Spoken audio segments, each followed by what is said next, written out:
So it's fresh and it's timely, but these ideas have been around for years.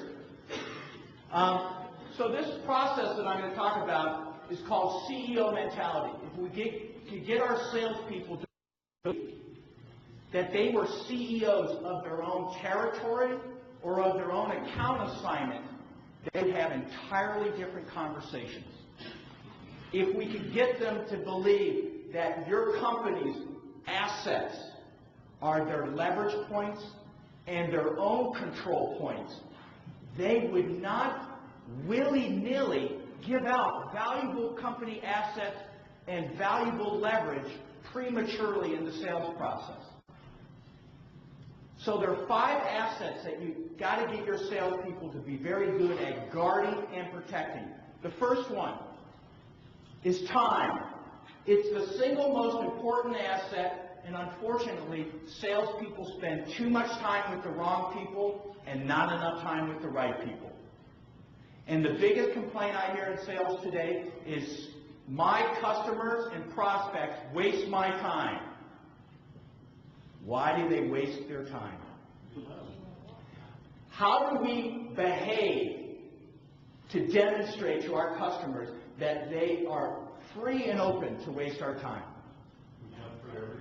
We jump through hoops. First name? Rick. And we say this: Rick, I know that you're not interested, but is it okay if I call you back next week or next month and at least keep in touch with you?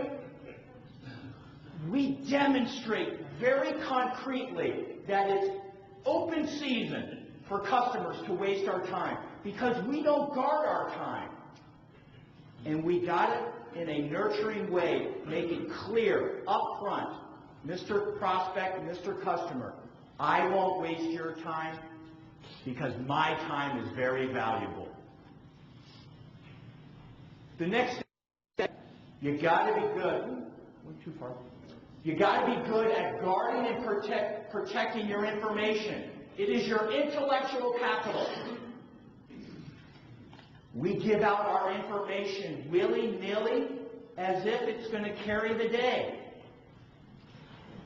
Our information is our most important asset. We have to guard it and protect it very judiciously, and we have to be very discriminating as to who and under what circumstances they get our information. How do you define information? In a lot of cases, I define information, whatever the customer values from us as far as input that they need to make decisions. So I'll give you an example. First name? John, I'd be more than happy to give you a proposal. Let me ask you this. If you got the proposal and you liked what you saw, what would typically happen? Now, all of a sudden, John was pretty optimistic and very forthcoming with me, like things look really good. Now let's listen to the response John gives me that's typical of customers. Well, we're always open to new ideas, and we want to explore the marketplace and keep our options open and look at some new opportunities. And all of a sudden, we know that our information needs to be guarded, and we need to ask more important questions to determine, does he need our information for his purposes, or does he need it to share it with other competitors? So we have to be protective of our information. It's your intellectual capital. Now, I don't want you to be stingy with it, but here's how I want you to all look at information. Don't tell them what you can do, how you can help them, what makes you different. Tell them the problems you address and the problems that you fix. That's the most important information. What I tell companies is they need to re-engineer their value proposition. Essentially, your value proposition is valueless. The only value your information, I believe, really has is when it's used in the form of questions to gather even more information. I can't tell you how many times people have come up to me and say, Rick, tell me a little bit about your company, who you've worked with, a little bit about your background, what kind of successes you've had, what kind of industries you have a niche in. And I always answer that question in the same way. Hey, I'd be more than happy, John, to tell you a little bit about our company and who we work with and what kind of successes we have, we typically work with companies who have frustrations in the following areas. I go through that litmus test. I have never once say this, hey, knucklehead, you didn't answer my question. No one has ever called me on that question. Why? They don't care about me. They don't care about my information. There's always hidden questions behind their questions. They don't, because I have an attitude, they don't care about me. They don't care about sales training. They don't care about anything other than themselves. And so I keep on refocusing on them. Because they don't care about me. And as soon as you believe that they don't care about you or your company, then I believe you can change the flow of information. But as soon as you continue to believe that they care about you, you'll continue to give out information prematurely. You'll continue to lose leverage. Next asset. You got to get your salespeople to guard and protect your resources.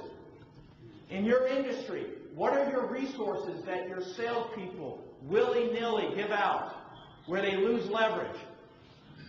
What are resources that cost you money that your salespeople act as if it were infinite?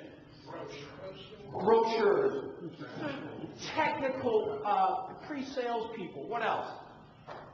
Samples. I got to believe you do some form of proof of concept.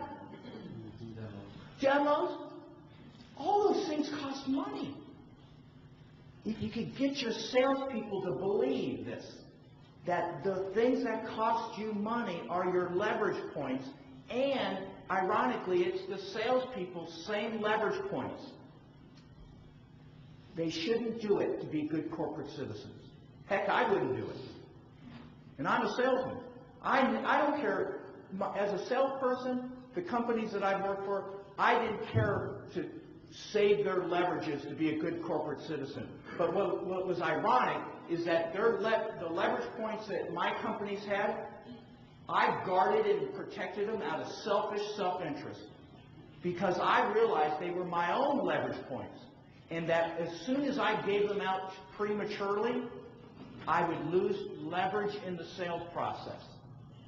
So I was very protective and guarded with those resources, and I would try to allocate them at optimal times. Because I'm a firm believer that when you give out your resources prematurely, you cheapen your message. The next asset. You got to get your sales organization to be good at building relationships. Building trust is the key to changing the flow of information, because people have a natural inclination to be reluctant to share valuable information to salespeople. You need to build greater trust if you're going to build a sales strategy on getting information. People buy from people they like, so I'll repeat this, comma, and if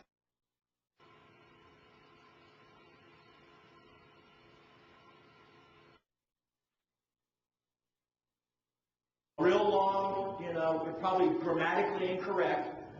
They buy, more importantly, from people who have taken the time, have the expertise, and care enough to help lead the customer to their own conclusions and have the customer look at their business with a fresh approach. That's the expertise you have. It's not so much your product expertise as your ability to turn your product expertise into questions to help your customer look at their business differently. Yes? How do you build relationships when people hide behind emails? Meaning customers will... Well, I'll give you an answer to that from what I experienced. Who else hides behind emails?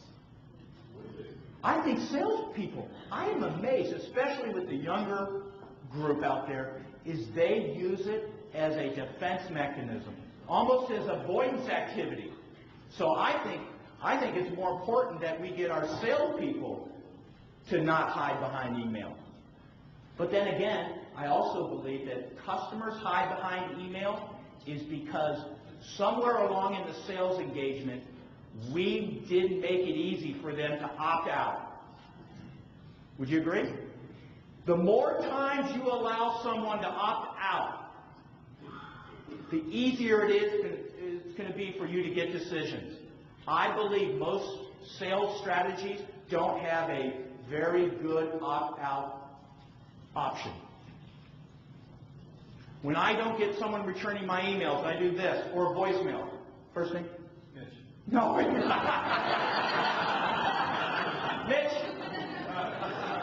Mitch, this is Rick Farrell calling again. I know you're very busy, got a lot of things on your plate. I've called you for the last 2 or 3 weeks, and I haven't heard back from you, and I'm going to assume your priorities have shifted. I know you're busy. I don't want to waste your time. I'm going to graciously close your file. Thanks again for your interest. By the way, Mitch, if there's still an interest and that you'd like to call me back, feel free. But if I don't hear from you, I assume at this stage it's a dead issue.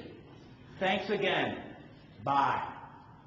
My time's valuable. Your time's valuable. Let's not waste one another's times. A lot of the strategies that I'm going to talk about don't necessarily forward your sales call. What do you think my hit rate is on that message? No, I'm not that good. I'm not nearly that good. My hit rate is 10%. My strategy in sales so often is not so much just to be effective, to be efficient.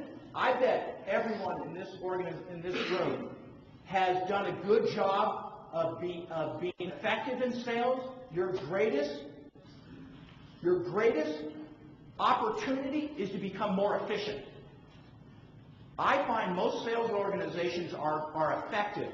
Their greatest goal or their greatest opportunity is to become more efficient. Learn to cut your losses. That's an efficiency. The next asset is self-esteem.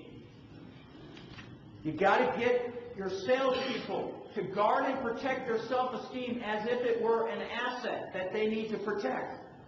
How do we put our self-esteem at risk in sales?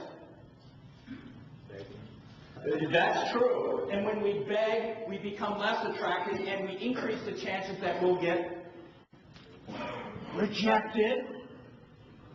So the way we put our self-esteem at risk is we get rejected in sales. There's 2 ways to manage rejection in sales. 1, make fewer offerings. Real simple. Make fewer offerings. Number 2, if you have a non-selling posture and when someone rejects you, rarely is it a rejection of your offering, it's a rejection of the time is not right for them to change. But you got to get your salespeople and have a sales organization that is open to getting people to say no. The worst thing about a no is the time frame of when you thought you were going to get a yes and the time frame you got a no and the time frame of the indecision. Generally, it's the indecision that's painful, not the final no. What can we do to shorten that cycle? We give our customers more viable options to opt out. And that makes you more attractive. Okay, I want to go through this information asset and go into it a little bit more in depth. Yes, good question. I was going to say, you want to protect your self-esteem, you learn to celebrate when you get a no. You'll celebrate when you get a yes, celebrate when you get a no. Right. I believe you got to get salespeople. Now, this is me personally, so you might think this is a little weird, but I get as excited when I get someone tell me no early as I do. I get jazzed up as much. I mean, I can't tell you how many times I've done this presentation and someone comes up to me after the meeting and says, now believe it or not, would you say this? Rick, that was the greatest thing since sliced bread. We're a young company, we could use this. 10 minutes later,